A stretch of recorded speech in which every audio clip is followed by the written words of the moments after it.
작고 평화로운 한 마을에 김진국과 원진국이라는 두 사람이 살고 있었습니다. 김진국은 당장의 끼니를 걱정할 만큼 가난했고 원진국은 황금을 쌓아둘 정도로 큰 부자였습니다. 살아가는 환경이 너무나 달랐던 두 사람은 40이 넘은 늦은 나이에도 자녀가 없다는 공통된 슬픔을 가슴 한편에 품고 있었습니다. 아이들의 웃음과 울음소리가 온 마을을 채울수록 두 집안은 더욱 조용하고 쓸쓸하기만 했습니다. 김진국과 원진국이 눈물과 한숨으로 살아가던 어느 날, 한 지혜로운 스님이 마을에 도착해 두 사람을 찾아 이렇게 말했습니다. 동쪽 산 너머에 있는 동계남상 주절에서 석 달 열흘 동안 정성을 다해 기도한다면 소망하는 자녀를 얻을 수 있을 것입니다. 라고 말하며 희망의 씨앗을 마음에 심어주었습니다. 아이를 가질 수 있다는 희망이 마음에 새싹처럼 자라나자 김진국은 소박한 쌀 한 줌을, 원진국은 반짝이는 황금을 준비해 동계남상 주절로 향했습니다. 김진국은 쌀 한 톨마다 간절한 마음을 담아 기도했고 원진국은 화려한 황금에 아이를 향한 염원을 담아 기도했습니다. 두 명의 지극한 정성이 하늘에 닿았는지 기도를 마치고 돌아간 뒤 두 집안은 기적처럼 아이를 맞이하게 되었습니다. 김진국의 집에서는 건강한 아들 사라도령이 태어났고 원진국의 집에서는 아름다운 딸 원강아미가 태어났습니다. 동계남상 주절에서 함께 기도했던 인연으로 김진국과 원진국은 자녀들의 탄생을 진심으로 축하해주며 두 자녀가 15살이 되는 해에 결혼을 시키기로 약속했습니다. 시간이 흘러 사라도령과 원강아미가 15살이 되자 두 집안은 약속대로 혼인을 올리게 되었습니다. 마을 사람들이 구름처럼 모여들어 아름다운 두 사람의 행복을 축복해 주었고 늠름한 자태의 사라도령과 봄꽃처럼 아름다운 원강아미는 서로를 영원히 사랑하며 살아가기로 약속했습니다. 행복한 나날을 보내던 두 사람이 결혼한 지 1년이 지난 어느 날 잠들어 있었던 사라도령에게 옥황상제의 사자들이 찾아와 옥황상제의 명령을 전했습니다. 서천꽃밭을 관리하는 꽃감관으로 사라도령을 임명하니 사라도령은 속히 서천꽃밭으로 오시오. 옥황상제의 명령을 거부할 수 없었던 사라도령은 며칠 후 서천꽃밭으로 향하는 먼 여행을 준비했습니다. 새 생명을 품고 있었던 원강아미는 사라도령의 여정을 함께하기 위해 남편인 사라도령에게 간곡하게 부탁했습니다. 동물과 벌레도 짝이 있는데 사람인 우리가 짝 없이 어떻게 살아갈 수 있단 말입니까? 사라도령은 원강아미의 간절한 부탁을 이기지 못해 서천꽃밭으로 향하는 험난한 여정을 함께하게 되었습니다. 서천꽃밭으로 가는 길은 한없이 멀고 험난했습니다. 사라도령과 원강아미는 변변한 수레와 든든한 말도 없이 낮에는 햇살 아래를 걸었고 밤에는 별빛 아래를 걸었습니다. 때로는 나무 기둥에 기대어 잠시 눈을 붙이고 때로는 바위 언덕에서 쉬어가며 힘겹게 여정을 이어갔습니다. 아무리 어려운 고난이 다가와도 두 사람은 서로를 의지하며 견뎌낼 수 있었지만 수개월의 시간이 흐르자 원강아미는 발이 부르트고 온몸이 심하게 부어 더 이상 걸을 수 없는 상태가 되어버렸습니다. 며칠 후 억지로 하루치의 여정을 끝낸 두 사람은 억새 풀숲에서 하룻밤을 보내게 되었습니다. 시간이 지나 새벽이 밝아올 때 마을에서 들려오는 온갖 가축 소리에 두 사람은 강제로 이른 아침을 맞이했습니다. 많은 가축 소리를 듣고 놀란 원강아미가 하루를 일찍 시작한 부지런한 나무꾼에게 물었습니다. 시끄러운 가축들의 소리는 어디에서 들려오는 것입니까? 우리 마을에 있는 가축들은 대부분 자연장자의 소유입니다. 더 이상의 여정이 불가능했던 원강아미는 사라도령에게 자신을 자연장자의 집에 종으로 팔아달라고 부탁했습니다. 원강아미는 자신을 종으로 팔게 되면 사라도령은 충분한 노자를 마련할 것이고 자신과 뱃속의 아이는 살아갈 곳을 얻을 수 있을 것이라 생각했습니다. 사라도령은 아내의 제안에 깊은 슬픔과 절망을 느꼈지만 서천꽃밭으로 향하는 오랜 여정에 준비했던 노자도 거의 남지 않았었고 고된 여정 중에 아내와 아이를 잃는 것보다 어떻게 해서든 살리고 싶었던 마음에 원강아미의 의견을 따르기로 했습니다. 사라도령은 자연장자의 집으로 가서 외쳤습니다. 종사시오! 배부른 여종과 뱃속의 아기 종사시오! 밖에서 외치는 소리를 듣게 된 자연장자는 딸들에게 새로운 종을 사는 것에 대한 의견을 물었고, 다른 딸들은 더 이상의 종이 필요 없다고 반대했지만 막내딸이 새로운 종을 들이자고 아버지인 자연장자에게 제안했습니다. 막내딸의 의견을 받아들인 자연장자는 사라도령과의 거래를 통해 원강아미와 뱃속의 아이를 새로운 종으로 맞이하게 되었습니다. 그렇게 사라도령은 충분한 노자를 얻을 수 있었고, 원강아미와 태어날 아기는 안전한 공간을 얻을 수 있었지만 이별이라는 큰 대가를 치러야만 했습니다. 사라도령은 아내와 아기의 몸값을 깎아주는 대신 원강아미와의 마지막 하룻밤을 허락받았습니다. 두 사람은 한 방에 앉아 서로를 바라보며 하염없이 눈물을 흘렸습니다. 먼저 울음을 그친 원강아미는 사라도령과의 이별을 앞두고 태어날 아이의 이름을 지어달라고 부탁했습니다. 사라도령은 아이가 딸이라면 신산만산 한락덕이, 아들이라면 신산만산 한락공이란 이름을 주고는 다음날 아침 서천꽃밭으로 향하는 여정을 이어나가기 위해 길을 떠났습니다. 사라도령이 떠난 후 원강아미의 마음 한편에는 사라도령과의 추억과 사랑이 자리 잡고 있었고, 뱃속 아이와의 내일을 기약하며 자연장자의 집에서 새로운 삶을 시작하게 되었습니다. 자연장자는 집 바깥에 작은 움막을 지어 원강아미의 거처를 마련해주고 종으로 부렸지만, 한편으로는 아름다운 원강아미에 대한 관심이 싹트기 시작했습니다. 그러던 어느 날 자연장자가 움막으로 찾아와 소리쳤습니다. 이 문을 열고 나의 두 번째 아내가 되어라. 자연장자의 말을 들은 원강아미는 차분하게 답했습니다. 우리 고향에는 뱃속에 아기가 태어날 때까지 다른 사람의 아내가 될 수 없습니다. 더 이상 어쩔 수 없었던 자연장자는 자신의 집으로 돌아갔습니다. 그리고 얼마 후 원강아미는 아들을 낳았고, 사라도령의 마지막 뜻을 따라 신산만산 한락공이라는 이름을 지어주었습니다. 한락공이는 봄비를 맞은 새순처럼 쑥쑥 자라나 지게를 지고 밭일을 할 정도로 성장했습니다. 시간이 지난 어느 날 자연장자는 또다시 움막을 찾아와 원강아미에게 말했습니다. 아이가 태어나고 충분히 자랐으니 이 문을 열고 나의 두 번째 아내가 되어라. 원강아미는 지혜롭게 대답했습니다. 주인과 종은 부모와 자식과도 같은데 어떻게 자식이 부모의 아내가 될 수 있겠습니까? 제가 장자님의 부인이 되는 것은 불가능합니다. 또다시 거절당한 자연장자는 크게 분노해 원강아미와 한락공이를 죽이려 했지만, 죽이는 것보다 고된 일을 시켜 더 큰 이익을 취하는 것이 낫다며 적극적으로 만류한 자연장자의 막내딸 덕분에 원강아미와 한락공이는 겨우 목숨을 지킬 수 있었습니다. 그날 이후 자연장자는 원강아미와 한락공이를 힘들게 괴롭히기 시작했습니다.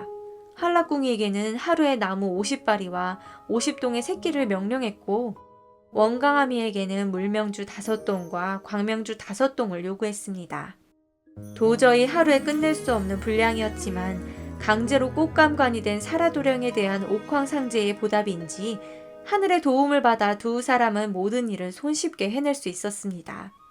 자연장자는 그들의 능력에 놀라움을 금치 못했지만 한락공이를 혼내주기 위해 더욱 힘든 일을 생각해내었습니다. 며칠 후 자연장자는 길가에 한 섬에 조를 뿌렸으니 모두 주워오라고 명령했습니다. 주인의 명령을 어길 수 없었던 한락공이가 쭈그려 앉아 조를 주워 모으고 있었는데, 어디선가 개미들이 나타나 조를 물어다 주더니 눈 깜짝할 새에 한 섬의 조를 다 모으게 되었습니다. 한락공이가 조를 들고 오자 깜짝 놀란 자연장자가 다른 종들을 시켜 조를 세어보더니 한 섬에서 한 알이 모자라니 빨리 가서 찾아오라고 억지를 부렸습니다. 자연장자의 명령을 받고 밖으로 나가려는데 웬일인지 개미 한 마리가 조 하나를 물고 문 밖에서 한락공이를 기다리고 있었습니다. 한락공이는 개미가 전해준 조 하나를 받아 자연장자에게 주었고, 자연장자는 한라꽁이를 어쩌지 못해 마음속에 불이 활활 타올랐습니다. 끊이지 않는 자연장자의 괴롭힘을 견디지 못했는지 한라꽁이는 어머니인 원강아미를 찾아가 자신의 아버지가 누구이며 지금은 어디에 있는지 알고 싶어 했습니다. 어머니, 제 아버지는 누구이시며 어디에 계십니까? 원강아미는 부드러운 목소리로 대답했습니다. 너의 아버지는 자연장자이시다. 아버지의 모습으로 보기에는 자연장자의 모습이 너무나 악독했습니다. 그래서 더욱 확실한 답을 얻고자 한라꽁이는 더욱 거세게 어머니를 추궁했습니다. 세상에 어떤 아버지가 아들에게 이토록 모질게 대하겠습니까? 제발 진실을 가르쳐 주세요, 어머니. 그러나 다시 한번 그의 아버지가 자연장자라고 말할 뿐이었습니다.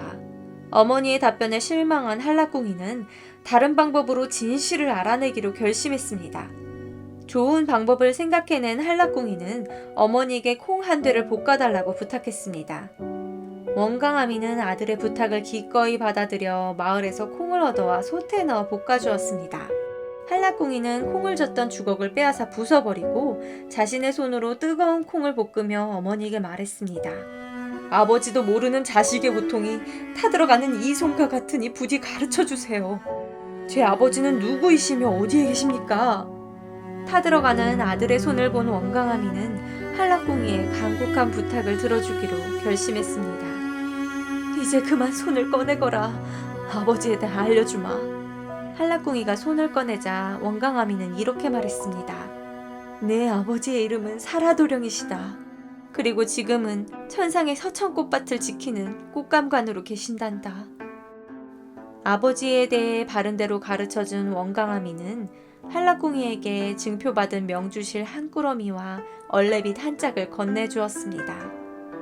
아버지에 대한 궁금증과 그리움이 새순처럼 자라나던 어느 날 한라꽁이가 소를 몰고 깊은 산에서 나무를 하고 돌아오던 중 흰 사슴을 데리고 있는 한 노인이 다가와 이렇게 말했습니다. 이 흰 사슴을 데리고 가 외양간에 메워놓고 박덩굴로 고삐를 만들어 놓으면 고삐를 풀고 달아날 것이다. 그때 이 사슴을 타고 도망치거라. 말을 끝낸 노인은 흰 사슴을 건네주고는 한라꽁이의 감사의 인사가 끝나기도 전에 바람처럼 사라져버렸습니다. 한라꽁이는 집에 돌아와서 노인의 지시대로 흰 사슴을 박덩굴로 고삐를 메어 외양간에 메어놓고 어머니에게 다가가 말했습니다. 저는 아버지를 찾아 가려고 합니다. 맵고 짠 메밀범벅 3개를 만들어주세요. 원강아미는 자연장자 집에 메밀 장막을 털어 메밀을 구해 가루로 만들고 소금 5대와 고춧가루 5대를 섞어 맵고 짠 메밀범벅을 만들어 주었습니다. 한라꽁이는 메밀범벅 3덩이를 보따리에 싸서 어머니와 아련한 작별 인사를 나누고는 거침없이 작은 움막을 나섰습니다. 마침 그때 한라꽁이는 외양간에 메어둔 흰 사슴이 고삐를 풀고 달아나려는 것을 보게 되었습니다. 한라꽁이는 도망치는 흰 사슴을 잡겠다며 자연장자에게 말했고 흰 사슴이 탐났던 자연장자가 외출을 허락해 주어 한라꽁이는 무사히 집을 나올 수 있었습니다. 그리운 아버지를 찾는 한라꽁이의 여정은 이렇게 시작되었습니다. 쉬지 않고 숲길을 달려간 한라꽁이는 백리가 지나서야 흰 사슴을 잡아 등에 올라탈 수 있었습니다. 아무리 기다려도 한라꽁이가 돌아오지 않자 자연장자는 한라꽁이의 진짜 목적을 뒤늦게 알아차리게 되었고 하루에 백리를 달릴 수 있는 백리둥이 개를 풀어 한라꽁이를 잡아오라 명령했습니다. 자신을 잡으려 달려오는 백리둥이를 발견한 한라꽁이는 메밀범벅 한 덩이를 던져주었고 그것을 먹은 백리둥이는 입이 너무 짜고 매워서 물을 찾아 백리 밖에 있는 우물로 달려갔습니다. 한라꽁이는 이 틈을 타서 천리를 더 달려갔습니다. 자연장자는 포기하지 않고 하루에 천리를 달리는 천리둥이 개를 풀어 한라꽁이를 잡아오라고 명령했고 천리둥이도 한라꽁이의 메밀범벅을 받아먹고는 우물을 찾아 천리 밖으로 달려갔습니다. 한라꽁이는 이 틈을 타서 만리를 더 달려갔습니다. 자연장자는 마지막으로 하루에 만리를 달릴 수 있는 만리둥이 개를 풀어 한라꽁이를 잡아오라 명령했습니다. 만리둥이가 메밀범벅을 받아먹고는 만리 밖에 있는 우물을 찾아 달려가는 틈을 이용해 한라꽁이는 몇 만리를 더 도망쳐 자연장자의 추격을 뿌리칠 수 있었습니다. 흰 사슴을 놓아준 한라꿍이는 길을 걷다가 슬피 우는 까마귀 7마리를 보게 되었습니다. 까마귀들의 슬픈 울음소리를 들은 한라꿍이는 까마귀들이 왜 슬퍼하는지 그리고 자신이 어떻게 도울 수 있을지 궁금했습니다. 까마귀들아, 너희는 왜 이리도 슬피 울고 있느냐? 저희는 옥황상제님께 벌을 받아 이곳을 떠날 수가 없으니 먹이를 구할 방법이 없어 배가 고파 이렇게 울고 있습니다. 배가 고파 울고 있다는 까마귀들을 위해 한라꿍이는 땅을 파고 물과 풀을 헤치며 벌레를 7마리 모아 까마귀들에게 선물로 주었습니다. 많은 벌레를 받은 까마귀들은 기쁨에 차 감사의 노래를 불렀습니다. 한라꿍이는 배가 불러 기뻐하는 까마귀들에게 서천 꽃밭으로 가는 길을 물었고 까마귀들은 이렇게 가르쳐 주었습니다. 이 길을 따라가면 선녀 3사람이 울고 있을 것입니다. 선녀들에게 다음 길을 물어보십시오. 까마귀의 말대로 길을 가던 한라꿍이는 곧 슬프게 우는 선녀 3명을 만났습니다. 선녀들은 옥황상제의 명령으로 약수를 담아가던 중 물동이를 깨뜨려 걱정에 빠져 있었습니다. 선녀들이 어려움을 털어놓자 한라꿍이는 물동이 조각을 주어 하나하나 맞추고 맞뿌리와 칡뿌리를 구해 단단히 묶어주었습니다. 그러고는 송진을 발라 물동이가 새지 않도록 만들어주었습니다. 한라꿍이의 도움으로 선녀들은 옥황상제의 명령을 지킬 수 있었습니다. 물동이를 고쳐준 한라꿍이가 서천 꽃밭으로 가는 길을 물었고 선녀들은 한 길을 가리키며 말했습니다. 이 길을 따라가면 얕은 물, 깊은 물, 더 깊은 물을 만나게 될 것인데 그 3개의 물을 다 건너면 서천 꽃밭에 도착할 수 있습니다. 선녀들의 말대로 길을 따라 걷던 한라꿍이는 물길을 만나게 되었습니다. 얕은 물, 깊은 물, 더 깊은 물. 3가지 물길을 모두 건넌 한라꿍이는 마침내 서천 꽃밭에 도착했습니다.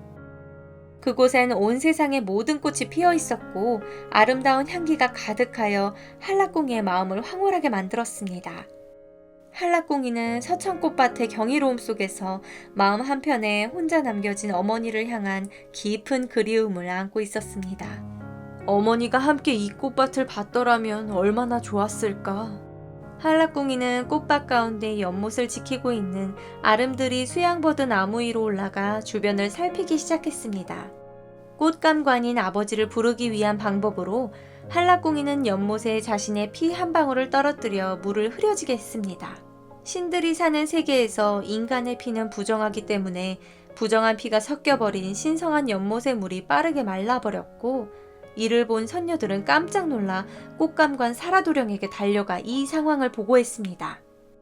사라도령은 이 사실을 듣고 급히 연못을 찾아와 주변을 살피다 수양버드 나무 위에 있는 한라꿍이를 발견하고는 이렇게 말했습니다. 너는 누구이며 이 신성한 장소에서 무엇을 하고 있느냐? 한라꿍이는 자신이 찾아온 이유를 설명하며 자신이 원강아미의 아들임을 밝혔습니다.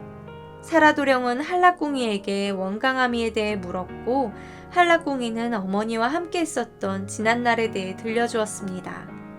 모든 말을 끝내고 한라꿍이가 꺼낸 명주실과 얼레빗은 사라도령에게 원강아미에 대한 기억과 사랑을 되살려주었습니다. 증표를 본 사라도령은 이제야 자신의 아들을 제대로 알아보았고 서로를 안아주며 흘린 눈물에 비친 따스한 햇살은 두 사람의 재회의 순간을 빛내주었습니다. 사라도령은 한라꿍이가 건너온 3가지 물에 대한 진실을 알려주었고 한라꿍이는 자신이 건너온 3가지 물에 얽힌 어머니의 슬픈 사연을 듣고 충격을 받았습니다. 한라꿍이가 서천꽃밭으로 들어올 때 건넌 3가지 물은 자연장자에게 죽임을 당한 어머니의 원한이 서린 3번의 눈물이었습니다. 진실을 알게 된 한라꿍이는 어머니의 원수를 갚겠다고 결심했습니다. 불타고 있는 한라꿍이의 복수심을 눈치챈 사라도령은 한라꿍이에게 성급한 결정을 하지 말 것을 권하며 떠나기 전 서천꽃밭의 아름다움을 함께 즐길 것을 제안했습니다.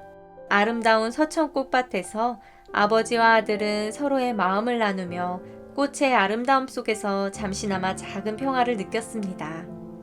아름다운 꽃들 사이를 걸으며 두 부자는 깊은 대화를 나눌 수 있었습니다. 한라꽁이는 각기 유난히 신비로운 꽃들에 대해 물었고 사라도령은 꽃의 이름과 의미를 하나하나 설명해 주었습니다.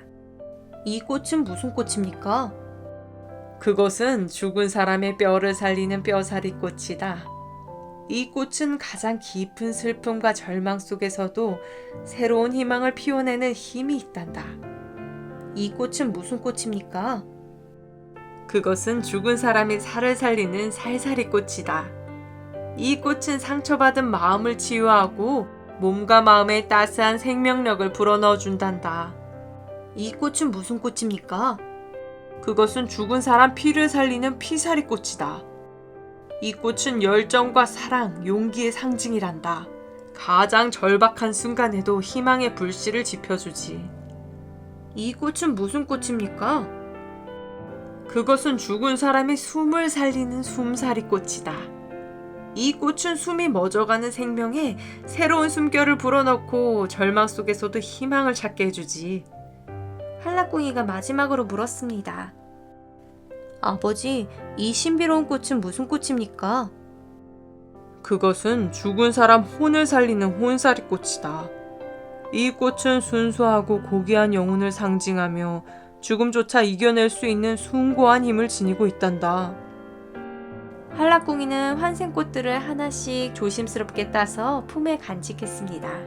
또한 그는 웃음을 자아내는 웃음꽃, 분쟁을 일으키는 싸움꽃, 그리고 파멸을 불러오는 수리멸망 악심꽃까지도 품에 넣었습니다. 아버지와 이별한 후 한라꽁이는 눈을 가린 채 자연장자의 집으로 돌아갔습니다. 원강아미를 죽인 자연장자는 한라꽁이마저 죽이려 했습니다. 그러나 자연장자의 욕심을 잘 알고 있었던 한라꽁이가 말했습니다. 천상에서 가장 귀한 꽃들을 꺾어왔으니 장자님의 모든 가족들에게 보여드리고 싶습니다. 천상의 꽃이 궁금하고 탐났던 자연장자는 모든 가족을 불러 모아 한라꽁이에게 명령했습니다. 어서 그 귀하다는 꽃을 꺼내보거라. 한라꽁이가 품속에서 웃음꽃을 꺼내들어 모두에게 보여주자 모두가 웃음에 빠져 정신을 차릴 수 없었고 모두 힘이 들어 한라꽁이에게 꽃을 넣어달라고 사정하자 품속에서 또 다른 꽃인 싸움꽃을 꺼내었습니다. 싸움꽃을 보여주자 집안에 있었던 모든 사람들이 서로를 죽일 듯이 싸우기 시작했습니다. 거친 싸움에 모두가 지쳐 쓰러져 있었던 순간 한라꽁이는 자연장자의 막내딸을 일으켜 세워 명령했습니다. 살고 싶거든 눈을 감아라. 이내 품속 깊은 곳에 숨겨두었던 수리멸망 악심꽃을 꺼내자 모여 있었던 사람들은 서로를 잡아먹기 시작했습니다. 장자의 막내딸만은 한라꽁이의 경고를 듣고 눈을 감아 홀로 죽음을 피할 수 있었습니다. 집안의 모든 사람이 죽자 겁에 질려 울고 있는 자연장자의 막내딸에게 한라꽁이가 물었습니다. 나의 어머니는 어디에 계시느냐? 뒷산 청보리밭에 버려두었습니다. 청보리밭으로 달려가 어머니의 시신을 찾은 한라꽁이는 서천꽃밭에서 가져온 환생꽃들을 어머니의 가슴에 올리고 하늘을 향해 기도하자 어머니 원강아미는 단잠에서 깨어나듯 다시 살아나게 되었습니다. 어머니가 다시 살아난 후 한라꽁이는 그동안의 여정을 어머니에게 말해주었고 두 사람은 함께 서천꽃밭으로 돌아가 사라도령과 재회하게 되었습니다. 온전한 가족이 된 세 사람은 함께 서천꽃밭을 지키며 행복하게 살다가 오랜 세월이 흐른 뒤 사라도령은 꽃감관의 자리를 한라꽁이에게 물려주었고 원강아미와 함께 신선이 되어 서천에서 영원히 살았습니다. 새로운 꽃감관이 된 신산만산 한라꽁이는 지금도 서천의 꽃들을 가꾸며 사람들의 소원을 들어주는 중요한 역할을 맡고 있습니다. 한편 홀로 살아남게 된 자연장자의 막내딸 과양상이는 모두가 죽어버린 집을 떠나지 못하고 하루하루 고통 속에서 살게 되는데